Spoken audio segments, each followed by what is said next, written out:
নমস্কার, this is বিপ্লবশীল from inspiring বিপ্লব। লালু এক ডানপিটে ছেলে, যে স্কুলে যেত শিক্ষক মশাইদের প্রচুর কোশ্চিন করত, প্রশ্ন করত। এতে শিক্ষক মশাইরা যেমন বিরক্ত হতো, তেমনি তার প্রতি আকর্ষিতও হতো। কারণ ক্লাসের মধ্যে সেই একমাত্র ছেলে যে দুষ্টুমি করত, পড়াশোনাও করত এবং টিচারদের ভালোবাসত। এরই নাম লালু। লালুর গ্রামে একবার কলেরা রোগের মহামারী দেখা গেল। প্রচুর লোক মারা যাচ্ছিল। মানুষদের যে শবযাত্রা, মানে মানুষদের যে পোড়ানো হবে, কারণ কলেরা রোগীদের কি করা হতো তখন, ডাইরেক্ট পুড়িয়ে দেওয়া হতো, কারণ এটি ভীষণ ছোঁয়াচে রোগ ছিল।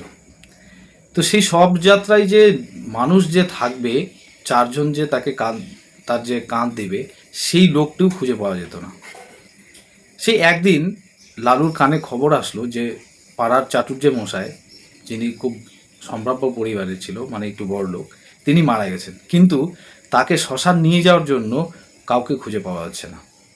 লালু এই কথাটি শোনার পর সে তার 3-4জন বন্ধুকে নিয়ে চলল চাটুর্য মশাইয়ের বাড়ি। সেখানে গিয়ে দেখে কেউ নেই। তারা কি করলো, সেই বাঁশে বেদি বাঁধলো, বেঁধে তো চাটুর্য মশাইয়ের যা কিছু আছে যেরকমভাবে নিয়ে যায় সেইভাবে রাস্তা দিয়ে নিয়ে যেতে লাগলো। তখন প্রায় সন্ধ্যা ঘনিয়ে আসলো। যখন লালুরা শ্মশানে পৌঁছালো, তখন মেঘ কালো হয়ে এসে প্রচণ্ড ঝড় বৃষ্টি শুরু হয়ে গেল। এই ঝড় বৃষ্টিতে যে যেদিকে পারলো ছুটে পালালো।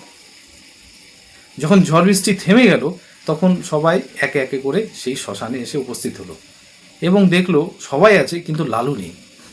তারা লালুকে খুঁজতে লাগলো এদিক ওদিক, কিন্তু কিছুতেই খুঁজে পেল না। হঠাৎ করে তাদের মাঝখানে একজন দেখতে পেল যে চাটুর্য মশাইয়ের শবটি যেন উঠে বসে দাঁড়াচ্ছে, মানে নড়াচড়া করছে।